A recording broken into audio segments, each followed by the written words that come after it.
2010 के आसपास बहुत सी फेबुलस कॉमेडी मूवीज बनती थी, जैसे कि Partner, No Entry, Double Dhamaal, Golmaal Returns, All the Best, Khatta Meetha, मालामाल वीकली। लेकिन उनमें से कुछ ही फिल्में बॉक्स ऑफिस पे कॉमर्शियली सक्सेसफुल हो पाती थी और कुछ की तो एक्स्ट्रा ऑर्डिनरी सक्सेस के बाद भी उनकी सीक्वल्स नहीं बन पाती। On the other hand, Housefull franchise एक ऐसी फ्रेंचाइज होती है जो पिछले 15 सालों में अब तक 5 पार्ट्स निकाल चुकी है और इनकी सारी की सारी पार्ट सक्सेसफुल हो रही है। जहाँ हाउसफुल 1 ने 75 करोड़ के बजट पे 119 करोड़ का कलेक्शन किया, वहीं हाउसफुल 2 ने 188 करोड़ का कलेक्शन किया। हाउसफुल 3 ने उससे भी ज्यादा 195 करोड़ और 2019 में ही हाउसफुल 4 ने तो सारे रिकॉर्ड्स तोड़ दिए और 300 करोड़ का कलेक्शन किया। तो सवाल ये आता है कि इतनी सारी कॉमेडी फिल्में जो हाउसफुल से 10 टाइम्स बेटर थी, उनकी सीक्वल्स कभी बनी नहीं पाई। एग्जांपल ये ले हेरा फेरी को ही देख लो, पिछले 19 ईयर से ऑडियंस इंतजार कर रही है लेकिन उसका सीक्वल नहीं बन पा रहा है। तो वहीं 2010 में स्टार्ट हुई है हाउसफुल फ्रेंचाइज देखते ही देखते बॉलीवुड की मोस्ट सक्सेसफुल फ्रेंचाइज कैसे बन गई, जिसके ईच एंड एवरी पार्ट को एक तबके की ऑडियंस और क्रिटिक्स ने ब्रेन रॉटिंग सिनेमा तक बताया। हाउसफुल 4 भी मेरे को पसंद नहीं है, 3 भी पसंद है, 5 भी नहीं आएगी।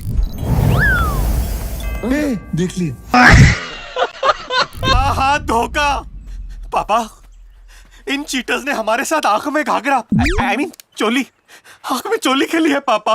जिसके जोक्स एंड ह्यूमर्स विटी ना होकर काफी ज्यादा सिटी होते हैं, लेकिन फिर भी ये फ्रेंचाइज इतनी सक्सेसफुल कैसी है? तो डिकोडिंग ऑफ सक्सेसफुल फ्रेंचाइज की एक और वीडियो में आपका स्वागत है, जहां आज हम हाउसफुल फ्रेंचाइज के ईच एंड एवरी पार्ट की सक्सेस को तो रिकॉर्ड करेंगे ही साथ कुछ अननोन फैक्ट्स भी जानेंगे। जैसा कि आप शायद ही जानते होंगे कि हाउसफुल 1 की शूटिंग से वापस आते टाइम चंकी पांडे को पुलिस ने ड्रग डीलर समझ के उठा लिया था। हाउसफुल 1 क्या सच में एक तमिल फिल्म की रीमेक थी? साजिद खान ने अक्षय को ऐसा क्या कह दिया था कि अक्की यहाँ तक कह चुके थे कि अगर ये काम करेगा तो मैं काम नहीं करूंगा। तो देखो, फ्रेंचाइज फिल्में लोग अक्सर क्यों देखते हैं? क्योंकि पहले पार्ट को एक ऐसे जगह पे एंड किया जाता है कि लोगों में इतनी ज्यादा क्यूरियोसिटी जग जाती है कि वो दूसरी पार्ट का बेसब्री से इंतजार करने लगते हैं। लेकिन हाउसफुल फ्रेंचाइज हर बार एक नई कहानी के साथ आती है और हर बार पिछली बार से नई नंबर्स पोस्ट करके जाती है। सबसे पहले बात करें 2010 में आई हाउसफुल फ्रेंचाइज की सबसे फर्स्ट इंस्टॉलमेंट की, तो इस फिल्म की स्टोरी साजिद नाडियाडवाला ने लिखी थी और उन्होंने ही फिल्म को प्रोड्यूस भी किया था और साजिद खान ने फिल्म को डायरेक्ट किया था। काफी टाइम के बाद ये बॉलीवुड की एक ऐसी फिल्म थी जिसमें इतने सारे स्टार कास्ट थे जितने स्टार कास्ट पूरे बॉलीवुड में भी नहीं थे। जिसमें अक्षय कुमार, रितेश देशमुख, अर्जुन रामपाल, लारा दत्ता, दीपिका पादुकोण, जिया खान, बोमन ईरानी, चंकी पांडे, रणधीर कपूर, मलाइका अरोड़ा, मतलब कौन नहीं था ये पूछो। और ये इतनी बड़ी स्टार कास्ट फिल्म की हाइप की एक बड़ी रीजन भी थी। बट जब ये फिल्म रिलीज होती है तो क्रिटिक्स ने इसे भर भर के गालियां दी होती है। अनुपमा चोपड़ा कहती है कि इस फिल्म के कैरेक्टर्स को कोई सीरियस नहीं लेने वाला और उन्होंने फिल्म को 2 आउट ऑफ 5 की रेटिंग दी होती है। रेडिट ने फिल्म को 1 आउट ऑफ 5 की रेटिंग दी होती है और लेम ह्यूमर वाली फिल्म बताया होता है। राजीव मसान ने तो यहाँ तक कह दिया होता है कि इस तरह की क्रिंज फिल्में बॉलीवुड के लिए एम्बैरसमेंट है। इसके अलावा राजा सेन, गौरव मलानी जैसे काफी सारे news anchors and film critics ने इस फिल्म को मोह के धागे खोल दिए थे, लेकिन फिल्म ने उल्टा क्रिटिक्स के मुंह पे काले कुकुर की तरह मुंह उठा के मूत दिया होता है और 124 करोड़ का कलेक्शन किया होता है। जिसका सबसे बड़ा रीजन था सिचुएशनल एंड स्लैपस्टिक कॉमेडी, जो कि बॉलीवुड की 70s और 80s की मूवीज की बिल्कुल ही अपोजिट थी। इस फिल्म की मिस्टेकन आइडेंटिटी, केओटिक सिचुएशन या फिर मिसअंडरस्टैंडिंग लोगों को बहुत पसंद आया था। जैसे कि अक्षय कुमार जब रितेश और लारा को परादा से मिलाने लाते हैं तो उन्हें लगता है कि वो कोई पैरट होगा, लेकिन वो दरअसल एक टाइगर होता है।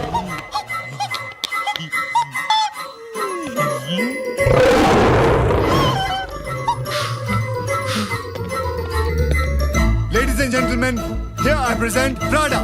ये प्राड़ा तो पैरट था, ये तो टिट। हाँ, तो प्राडा नाम का जानवर यही अवेलेबल था, इसलिए मैं लिया है। सिमिलरली वो बंदर से अक्षय की फाइट हो या फिर क्लीनिंग के नाम पे पूरा घर तबाह कर देना, इस तरह की सिचुएशनल कॉमेडी भले ही ज्यादा दिमाग वाले लोगों को क्रिंज लगी हो, लेकिन सिनेमा देखने की ऑडियंस अक्सर दिमाग को थिएटर के बाहर खूंटी पे टांग के आती है। क्योंकि सलमान खान की फिल्में देख लो, 200-250 करोड़ कमा के ही जाती है।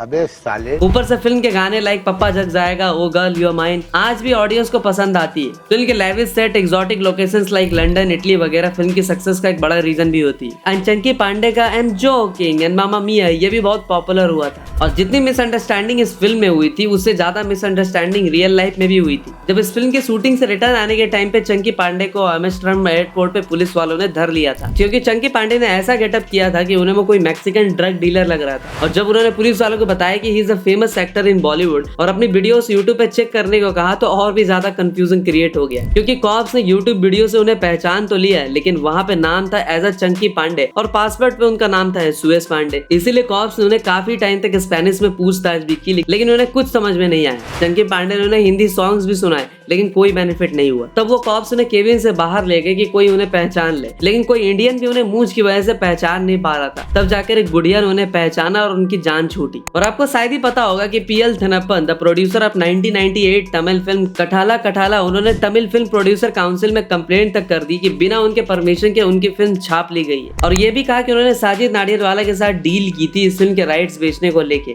लगभग 1 साल पहले, लेकिन वो डील नहीं हो पाई थी। और आपने अगर नोटिस किया होगा तो दीपिका पादुकोण जो इस फिल्म में लीड एक्ट्रेस होती हैं, वो आधी फिल्म मतलब कि 48 मिनट्स के बाद उनकी एंट्री होती है। और अर्जुन रामपाल वाला रोल भी पहले अक्षय खन्ना को गया होता है। तो 30 अप्रैल 2010 को हाउसफुल 1 आती है और उसके अपार सफलता के बाद ही 30 सितंबर 2011 को इसका सीक्वल भी अनाउंस कर दिया जाता है। और जब ये फिल्म 5 अप्रैल 2012 को रिलीज होती है तो इसे अपने पहले पार्ट से भी 4-5 टाइम्स अच्छा रिस्पॉन्स मिलता है, लेकिन फिर से क्रिटिक्स इस फिल्म को नहीं पचा पाते। टाइम्स ऑफ इंडिया जहां इस फिल्म को 3.5 की रेटिंग देती है, तो तरन आदर्स भी इसे 3.5 की रेटिंग देते हैं और कहते हैं कि भैया अगर आपको इलॉजिकल सीन्स एंड कॉमेडी पे हंसी आती है तो ये फिल्म आपको डिसअपॉइंट नहीं करने वाली। So if your idea of watching a comedy is to have a good time at the movies, then Housefull 2 is specially designed for you.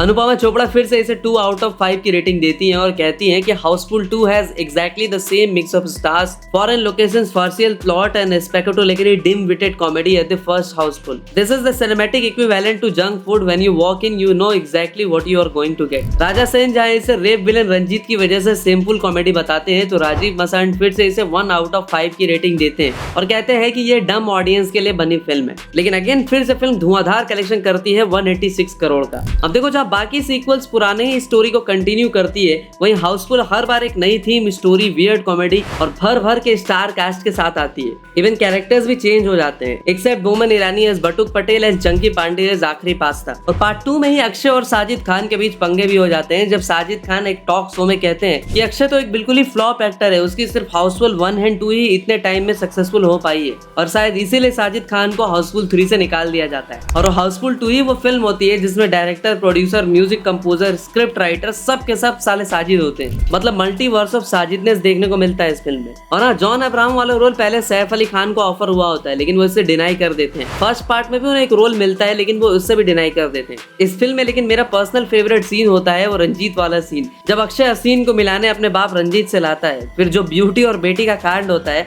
पैसा वसूल सीन होता है वो। फिल्म के अजीब एंड अब्सर्ड सिचुएशंस भी ऑडियंस को हंसा हंसा के लोटपोट कर देती है। और फर्स्ट पार्ट के बाद इस फिल्म की एक अलग ही तरह की ऑडियंस फैन बन जाती है और जो एक्सपेक्टेशन उनकी होती है सेकंड पार्ट भी वही डिलीवर करके जाती है। इवन जो ऑडियंस इसे क्रिंज या हॉट पाइल ऑफ शिट कह के बुलाते हैं, वही लोग इस फिल्म को सबसे ज्यादा देखते भी हैं, सिर्फ फिल्म के मजाक उड़ाने के लिए और इसके इलॉजिकल सीन्स को एंजॉय करने के लिए। और बस इसीलिए बेतुके होने के बावजूद हाउसफुल 2 पार्ट 1 से भी ज्यादा सक्सेसफुल हो पाती है। और इस पार्ट के सॉन्ग्स भी काफी मस्त होते हैं, जैसे कि पप्पा तो बैंड बजाए, अनारकली डिस्को चली, हमें तुमसे मोहब्बत हुई है, ओ जाने मन डू यू नो। और इसके 4 साल बाद जाकर आती है 3 जून 2016 को हाउसफुल की 3rd इंस्टॉलमेंट, जिसमें अक्षय, रितेश और अभिषेक बच्चन होते हैं। और अपने पहले और दूसरे पार्ट से बिल्कुल ही अलग हाउसफुल 3 में तीनों ही लीड एक्टर डिसेबल्ड होने का नाटक करते हैं। और ये पार्ट पहले और दूसरे पार्ट की तरह हॉलीवुड फिल्मों से सीन्स भी चोरी नहीं करती। और जैसे ये फिल्म आती है ना, तो इस बार फिर से फिल्म क्रिटिक्स मेकर्स का खून करने को तैयार हो जाते हैं। रेटिंग तो छोड़ो, अनुपमा चोपड़ा कहती हैं कि racist, sexist and wilfully rude about the differently abled people.